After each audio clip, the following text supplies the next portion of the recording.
ਦੋਸਤ ਨੇ ਸਾਡੇ ਬਾਬਾ ਸਲੀਮ ਇਹ ਨਾ ਕਾਦੀਆਨੇ ਦੇ ਉੱਥੇ ਰਬਵੇ ਗਏ ਸਨ। ਕਿੰਨੇ ਜਣੇ ਗਏ ਸੋ ਜੀ ਬਾਬਾ ਜੀ? ਅਸੀਂ ਮਿਲ ਜੋ ਗਏ ਹਾਂ ਤਕਰੀਬਨ 8-9 ਬੰਦੇ। 8-9 ਬੰਦੇ ਮਿਲ ਕਿਹੜੀ ਜਗ੍ਹਾ ਤੇ ਸੀ? Madina sugar mill. ਕਿਹੜੀ ਜਗ੍ਹਾ ਤੇ? ਇਹ ਚਨਿਓੜ ਰੋਡ ਤੇ ਆ। ਫੈਸਲਾਬਾਦ? ਹਾਂ ਫੈਸਲਾਬਾਦ ਤੇ ਚਨਿਓੜ ਰੋਡ। ਅੱਛਾ ਤੇ ਕਿੰਨੀ ਕੁ ਢੇਰ ਹੋ ਗਈ ਹੈ ਤੁਹਾਨੂੰ? ਅੱਛਾ ਬਾਬਾ ਸਲੀਮ ਕੀ ਉੱਥੇ ਮਤਲਬ ਕਿ ਤੁਸੀਂ ਕੀ ਦੇਣ ਲੈ ਗਏ ਸੋ? ਮਤਲਬ ਕਿ ਇੰਜੋਏ ਕਰਨ ਗਏ ਸੋ? ਕੀ ਤੁਹਾਨੂੰ ਗਏ ਬੰਦੇ ਆਂਦੇ ਹਨ ਵੀ ਉਹਨਾਂ ਨੇ ਜੰਨਤ ਦੋਜ਼ਖ ਬਣਾਈ ਹੈ, ਅਸੀਂ ਮੰਨਦੇ ਨਹੀਂ ਸੀ ਹੈਗੇ।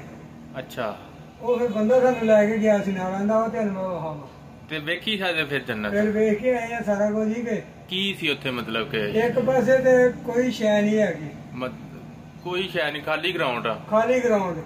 ਅੱਛਾ ਧੁੱਪ। ਅੱਛਾ ਇੱਕ ਪਾਸੇ ਉਹਨਾਂ ਨੇ ਬੜੇ ਬਾਗ ਸੋਹਣਾ ਬਣਾਇਆ।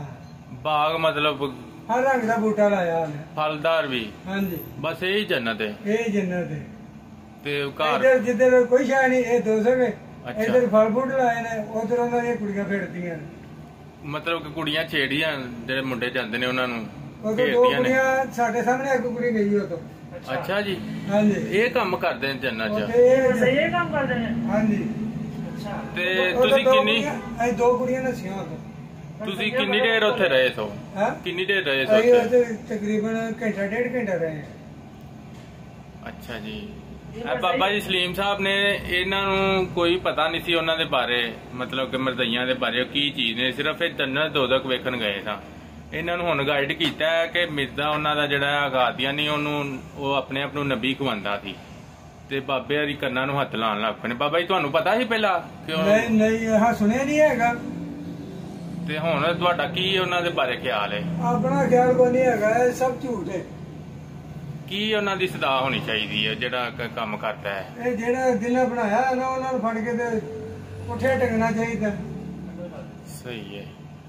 ਤੇ ਤੁਸੀਂ ਉੱਥੇ ਕਿੰਨੀ ਦੇਰ ਫਿਰ ਰਹੇ ਸੋ ਜੰਨਤ ਚ? ਅਸੀਂ ਉੱਥੇ ਤਕਰੀਬਨ ਅੱਧਾ ਪੌਣਾ ਘੰਟਾ ਬੈਠੇ। ਫਿਰ ਟਿਕਟ ਵੀ ਲੈਂਦੇ ਨੇ ਅੰਦਰ ਜਾਣ ਦੀ?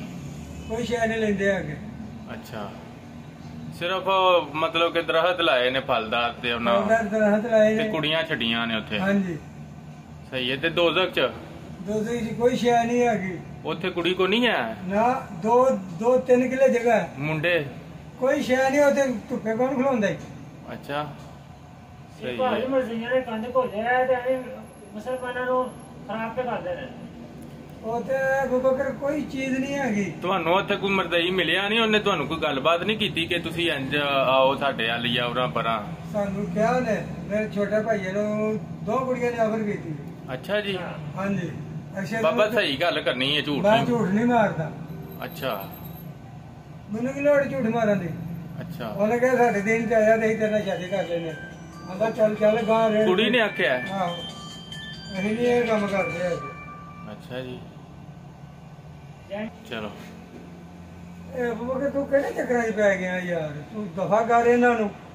ਬਾਬਾ ਜੀ ਕੀ ਜਾਂਦੇ ਹੋ? ਇਹ ਕਹਾਣੀਆਂ ਮੇਰੇ ਪੈਸੇ ਦੇ ਕੇ ਭਲੇ ਉਹਦੇ ਕੰਮ ਕਰਨ ਦੇ। ਤੂੰ ਤੇ ਬਾਬਾ ਫਿਰ ਗਿਆ ਸੀ, ਤੂੰ ਤੇ ਜਿੰਜ ਸੂਟ ਤੇ ਹਾਲਤ ਨਾ ਪਿਆ ਆਪਣੀ। ਹੁਣ ਵੀ ਮੈਨੂੰ ਬੜਾ ਜ਼ੋਰ ਲਾਇਆ ਇਹਨਾਂ ਨੇ। ਹੁਣ ਵੀ ਕੋਈ ਵਾਕਿਆ ਹੋਇਆ ਏ? ਹੁਣ ਵੀ ਮੁੰਡਾ ਮੰਡੀ ਗਿਆ ਸੀ। ਅੱਛਾ ਉਹ ਆ ਗਿਆ ਵਾਪਸ ਭੱਜ ਆਇਆ ਉਦੋਂ।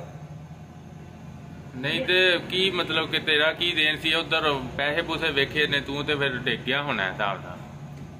ਪੈਸੇ ਵੇਚ ਕੇ ਆਪਣਾ ਇਮਾਨ ਕਮਾਉਣਾ ਸੀ। ਨਹੀਂ ਤੈਨੂੰ ਇਮਾਨ ਕਾਇਮ ਹੈ।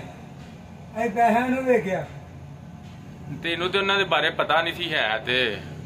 ਪਤਾ ਨਹੀਂ ਸੀ, ਲੇਕਿਨ ਅਵਾਈ ਸੁਣੀ ਹੈ ਸੀ ਵੀ ਇੱਥੇ ਇਹ ਕੰਮ ਹੁੰਦਾ। ਅੱਛਾ ਅਸਲ ਹੁਣ ਕੀ ਪਤਾ ਲੱਗਾ? ਹੁਣ ਪਤਾ ਲੱਗ ਗਿਆ ਨਾ ਅਸਲ ਕੀ ਕਰਦਾ। ਲਓ ਜੀ ਬਾਬੇ ਜੀ ਨੂੰ ਯਕੀਨ ਕਰੋ, ਹੁਣ ਦੱਸਿਆ ਉਹਨਾਂ ਦੇ ਬਾਰੇ ਤੇ ਬਾਬਾ ਕੰਨਾਂ ਨੂੰ ਬਾਬਾ ਆਂਦਾ ਮੇਰਾ ਤੇ ਅੰਦਰ ਪੇਟਾ ਹਿੱਲ ਗਿਆ ਇੱਕ ਵਾਰੀ ਤੂੰ ਉਹਨਾਂ ਦੀ ਗੱਲਾਂ। ਮੈਂ ਐਵੇਂ ਉੱਥੇ ਇੰਨੇ ਫੇਰੇ ਲਾ ਆਇਆ। ਬਾਬੇ ਜੀ ਕੰਨਾਂ ਨੂੰ ਹੱਥ ਲਾ ਰਹੇ ਨੇ, ਕਹਿੰਦੇ ਨੇ ਕਿ ਸਾਨੂੰ ਤੇ ਪਤਾ ਹੀ ਨਹੀਂ ਸੀ ਉਹਨਾਂ ਦੇ ਬਾਰੇ। ਤੋਬਾ ਕਰਨੀ ਚਾਹੀਦੀ ਹੈ ਕੰਮ ਤੋਂ।